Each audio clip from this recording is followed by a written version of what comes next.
The stagecoach kicked up dust that hung in the air like a ghost refusing to leave. By the time it rattled to a stop outside the Ralston homestead, the only sounds were the horses breathing heavy and the dry creak of leather. The door opened slowly, and she stepped down. Boots too big, dress too thin, and eyes too wide for a place like this. She carried one suitcase, dented and tied with a fraying cord. The rancher stood on the porch, arms folded across his chest. He didn't move to help, just squinted into the light and let out a slow breath. "You're smaller than I expected," he said, voice dry as the dirt. "I requested a sturdy woman." The girl didn't flinch. She looked up at him, eyes level, calm. "Sorry," she said.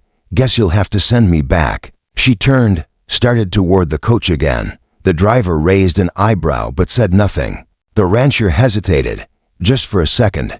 Then he stepped off the porch. "Wait." She paused, one boot already on the coach step. He walked closer, boots heavy on the packed dirt. "You got a name?" he asked. "Josephine," she said, "but folks call me Joe." He looked her over again. She wasn't tall, maybe 5 foot even, thin from travel, maybe from more than that. Her hands looked like they'd held more tools than teacups, but there was something steady in her, like a fence post buried deep. He scratched his jaw. "You're not what I ordered." She nodded. "I'm what showed up." He exhaled through his nose, then turned. "Come on. I already paid for the ad." She watched him walk back up the steps, then looked once over her shoulder toward the horizon. Flat land, nothing but sky. She followed. Inside, the house was clean but quiet, sparse. A table, 2 chairs, a stove, and a cot in the corner. No pictures, no lace. He pointed to a bench by the door. "You can put your things there." She nodded. He poured 2 cups of coffee, set one in front of her. She sipped it, even though it was bitter and scalded her tongue. "You ever been on a ranch before?" he asked. "No," she said, "but I've been on my own since I was 12. I learn quick." He studied her. "Why'd you answer the ad?" "Same reason anyone does," she said, setting down the cup. "I didn't want to disappear." That quieted him. The next morning, she was up before him, already outside, mucking the chicken coop in a dress 2 sizes too big. He watched her through the window for a while, didn't say a word, just watched. That night, over stew and silence, she finally asked, "What happened to the last girl?" He didn't answer right away. Then, she didn't stay long. Why not? She liked the idea of wide skies, not the reality. Joe didn't push further. She just nodded and cleared the dishes. By the 3rd day, she'd patched the back fence, boiled enough water to clean all the linens, and started sketching a garden plot behind the barn. "You're not what I expected," he said that evening, watching her pull splinters from her palm by lantern light. She didn't look up. "I get that a lot." He handed her a rag to stop the bleeding. They sat quiet again, but not heavy quiet, just waiting. It was a week later when the letter came, addressed to Rancher Elias Ralston. The handwriting was familiar, elegant, East Coast style. "The agency." He read it on the porch while Joe was hauling water. It said the real bride, the one they'd matched him with, had been delayed. She'd be arriving in 2 weeks, apparently. Joe had taken her place in error. Wrong ticket, wrong name. The kind of mistake that happened when desperate women traded documents at stage depots. Elias folded the letter and stared across the prairie. Joe wasn't his. She was a mistake. An error. Not what he ordered, but she was here, and the house hadn't. Felt empty all week. The air didn't feel so thick. She worked like she meant it. Laughed once yesterday at the mule trying to chase its own tail. Even offered to fix the broken shutter without asking. And she never once tried to charm him, never flirted, never asked about the money. She just showed up. And kept showing up. That night, Joe noticed his mood. "You all right?" she asked. He looked at her for a long time, then finally said, "The letter came. You weren't supposed to be here." She froze. "Oh." He handed it to her. She read it, folded it again, neatly. "Well," she said, "want me gone?"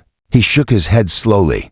"I don't know yet." She nodded. "Fair enough." But something in her eyes, something small and soft, dimmed just a little. He watched her walk to the cot and settle under the blanket. Didn't cry, didn't say goodnight.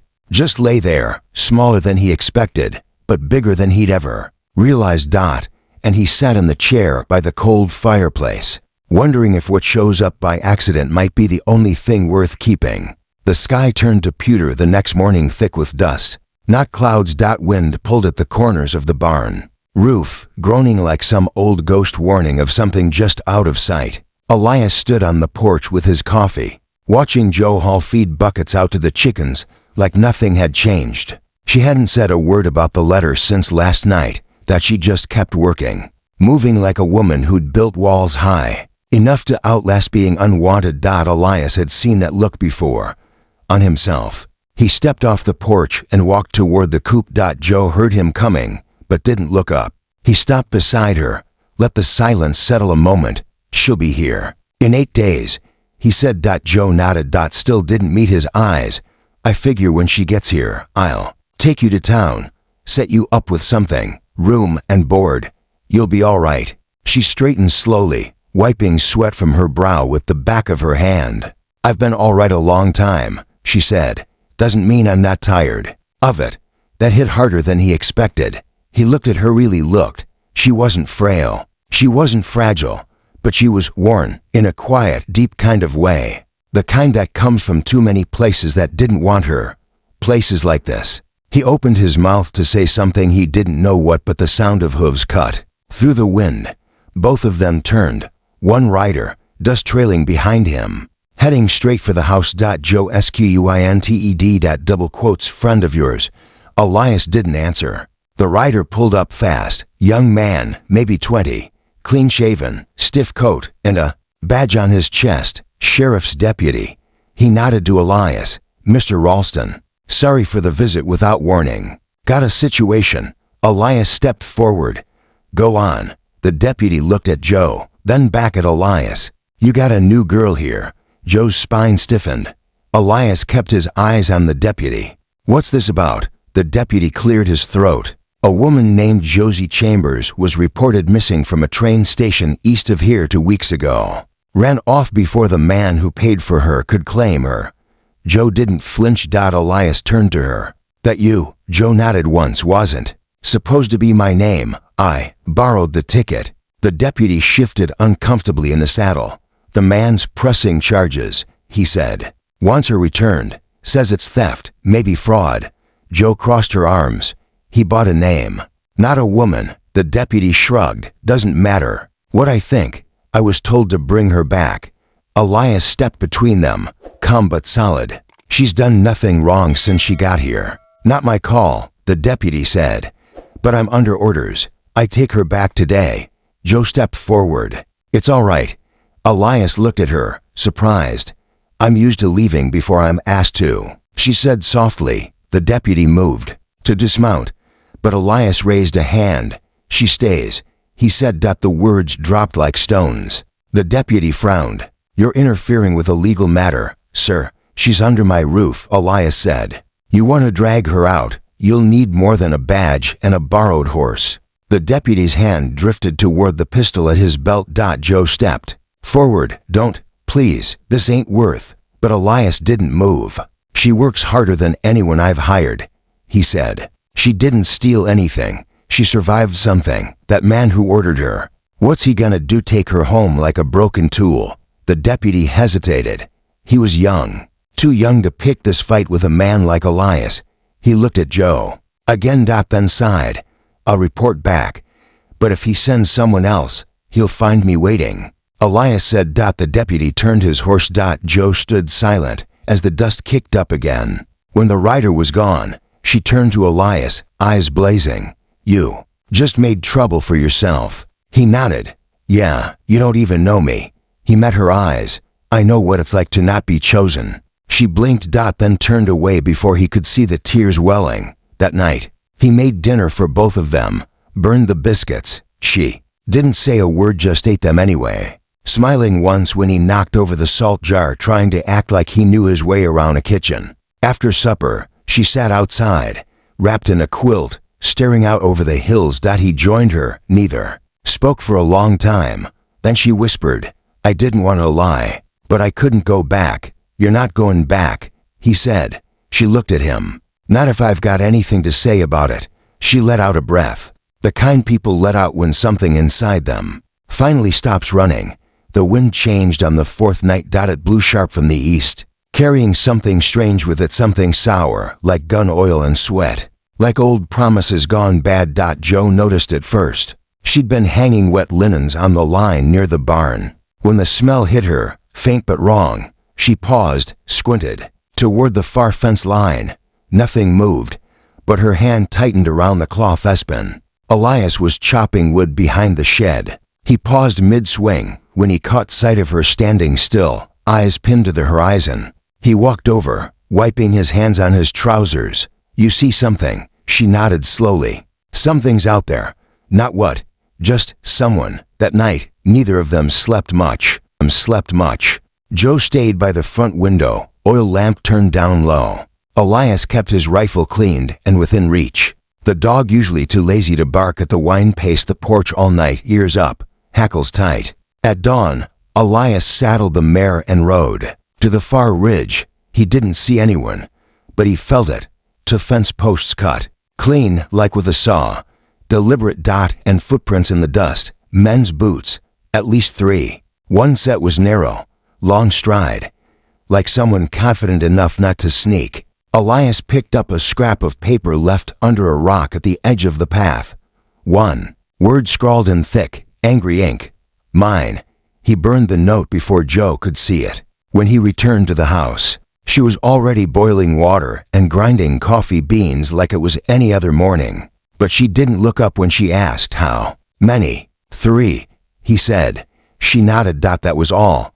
They spent the rest of the day boarding the windows, checking locks, gathering buckets of water and oil. Not frantic, just quiet and methodical, like people who knew what kind of men came out here when the world wasn't looking. By sunset, they sat on the porch again, same places as always. Elias had the rifle balanced across his lap. Joe had a pistol tucked under the folds of her skirt, her hands resting on a mug of cooled coffee. "They won't come through the front," she said.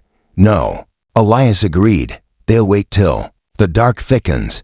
Come from the creek bed. Maybe circle wide." She looked at him. "Have you killed before?" He hesitated. "During the war," he said, "and once after, when someone tried to take what wasn't theirs." She didn't ask more. The crickets were loud that night, too loud, like they were trying to drown out the quiet before violence. Around midnight, the dog barked once, then silence. Elias rose slow. "Stay inside." Joe stood, to know. He didn't argue. They moved like shadows through the house, he toward the front window, she watching the back. Then glass shattered, a stone through the side window. It rolled across the floor, knocking over the lamp. No fire, just noise, just warning. Then voices outside. "Joe," one of them called. The voice was sharp, taunting. "Come out now and we won't hurt your friend." She gripped the pistol tighter. Elias moved to the front door and cracked it just enough to see 3 men, horses tied to the fence. One had a shotgun across his shoulder. Another wore a gambler's vest too clean for this kind of work. The last, taller, with a limp, stood front and center. "Harvey," Joe whispered. Her voice was flat. Elias turned to her. "The man from the agency." She nodded once. "He doesn't want me for a wife," she said. "He wants what I took with the name. The land grant in my sister's name. The only reason he paid the fee." Elias's jaw set. The tall man called again, louder. "You really think some quiet cowhand's gonna protect you, girl? You stole from me, and I always collect." Elias opened the door a little wider. "Come any closer," he called out, "and you'll find out just how quiet I ain't." There was a pause, then laughter. "Look at you," Harvey spat. "Didn't even order the right girl and still playing hero." Joe stepped up behind Elias. "Let me go," she said softly. "If I go with them, maybe they'll leave you be." He didn't turn to look at her, just said, "If you walk out that door, they'll break you." "I've been broken before." He turned then, looked her full in the eyes. "But not by me." Outside, the sound of boots moving. One of the men crept along the side, then another crashed, this time from the back of the house. Elias cursed. "They're trying to drive us out." "Then we don't go out," Joe said. He nodded, moved to the hallway, took a position behind the kitchen table. She stood with her back to the stove. pistol raised. The minutes dragged. Another rock hit the wall. Then silence again, not peaceful, just patient. Elias tightened his grip on the rifle. Let them try. He muttered. The silence stretched so long it became a sound of its own. No more rocks. No more voices. Just wind breathing through cracks in the boards. And the slow tick of the wall clock that Joe had dusted earlier that day, like they might still need to know the time, even when time itself had stopped meaning anything. Elias crouched behind the table, rifle resting on a flour sack. His breathing was steady, but his knuckles were white on the stock. Joe stood across the room, back to the stove, pistol in both hands, arms trembling just slightly now, not from fear, but from the weight of readiness. Neither of them spoke, until Joe whispered, "They're waiting for us to get tired." Elias nodded. "They're hoping we'll make the first mistake." She lowered the pistol a little. "I've made plenty of those." His voice was soft, but solid. "This ain't one of them." She looked at him across the room, lit only by the flicker of the lantern between them. "You think we'll survive this?" He didn't answer. Instead, he looked at her for a long time. Then he said, "I used to think I wanted someone sturdy, a woman who could pull fence and lift sacks, build a life out of labor. But that wasn't what I was really asking for." Joe swallowed. "What were you asking for?" He exhaled. "Slow. Someone who wouldn't disappear when things got quiet." She stepped closer, still holding the pistol loose at her side. "Is that what she did?" she asked. "Your last girl?" "No," he said. "She left, but not because of fear. She left because I never opened my mouth, never told her I needed her." Joe's eyes dropped. "And me, you showed up without being asked," he said, and started making the place feel like it mattered again. She sat slowly at the edge of the bench, pistol still resting on her lap. "I only know how to stay when it's hard," she said. "Never learned how to stay when it's easy." He let that sit in the room for a moment, then said, "I think we've earned some easy." She blinked fast, once, then again, then wiped her eyes with the back of her sleeve. "Funny," she said. "I was never what anyone ordered." Elias nodded. "You're not what I ordered either," he said. "But maybe what we get by accident is better than what we think we deserve." There was a long pause, then a noise outside, a thud, soft but deliberate. Elias raised the rifle again. Joe stood, breath steady, finger on the trigger. But when the back door creaked open, no one came through. Instead, something slid into the room and landed with a soft thunk on the floorboards. Elias edged forward and looked down. A sack. He kicked it open gently with his boot. Rocks.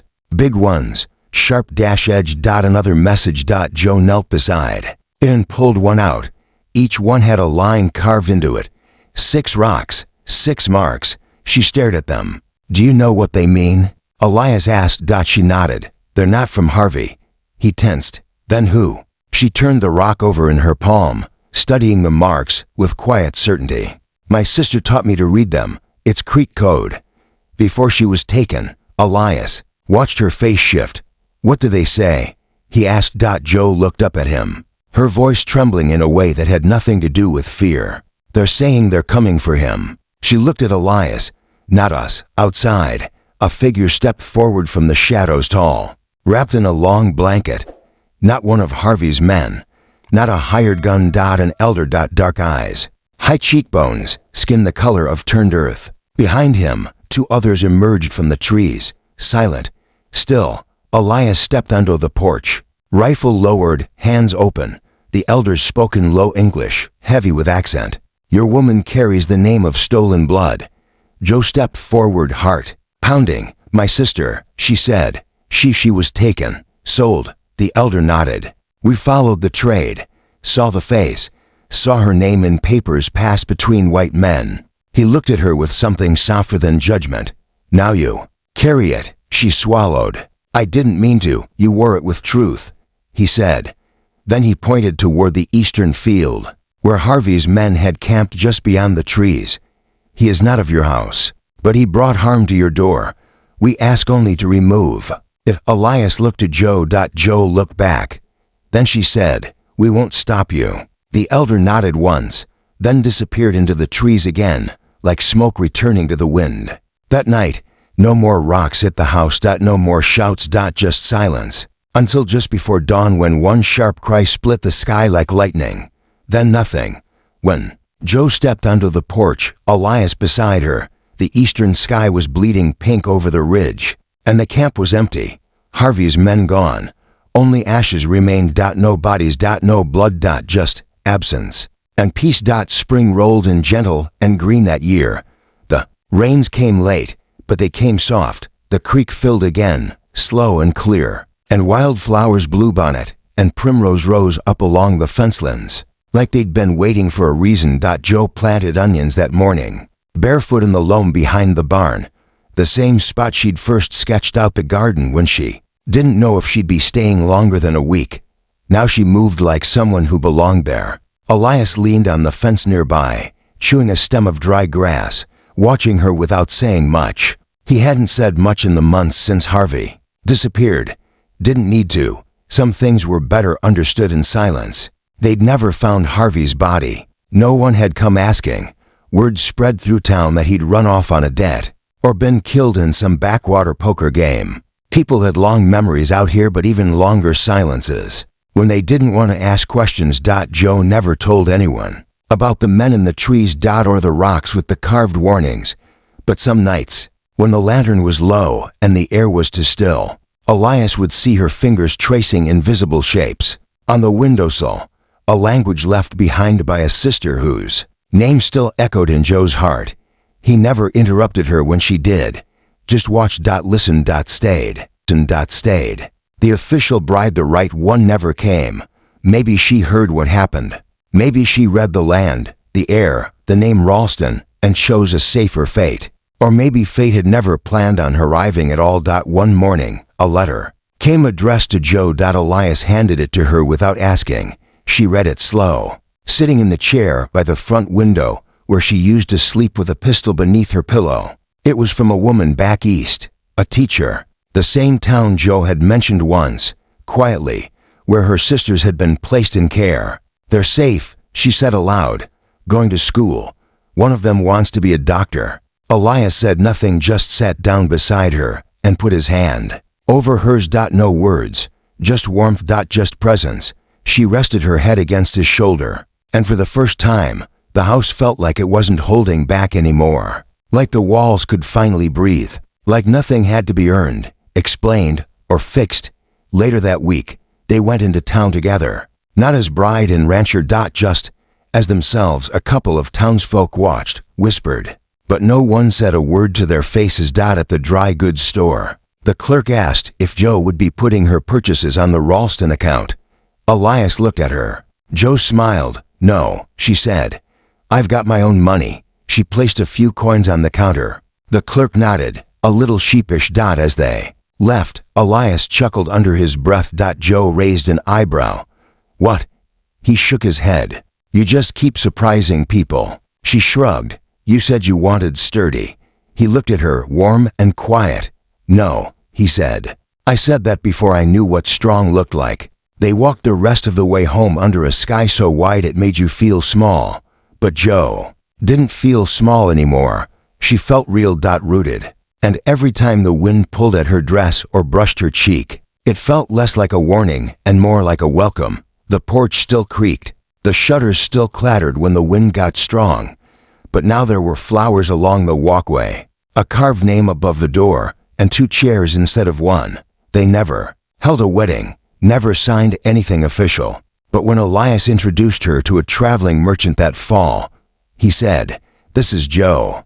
She runs the ranch." And Joe just nodded, quiet and calm, like the earth beneath her boots had always been hers. Sometimes the wrong person shows up. Sometimes they carry a name that wasn't meant for them. Sometimes they run out of places to go. But every now and then the door opens anyway. And what walks in is exactly what you needed, just not what you thought to ask for. Out on the prairie, where the wind doesn't forget and the earth keeps its secrets, a girl with no home and a man with too many empty rooms built something that didn't need to be explained.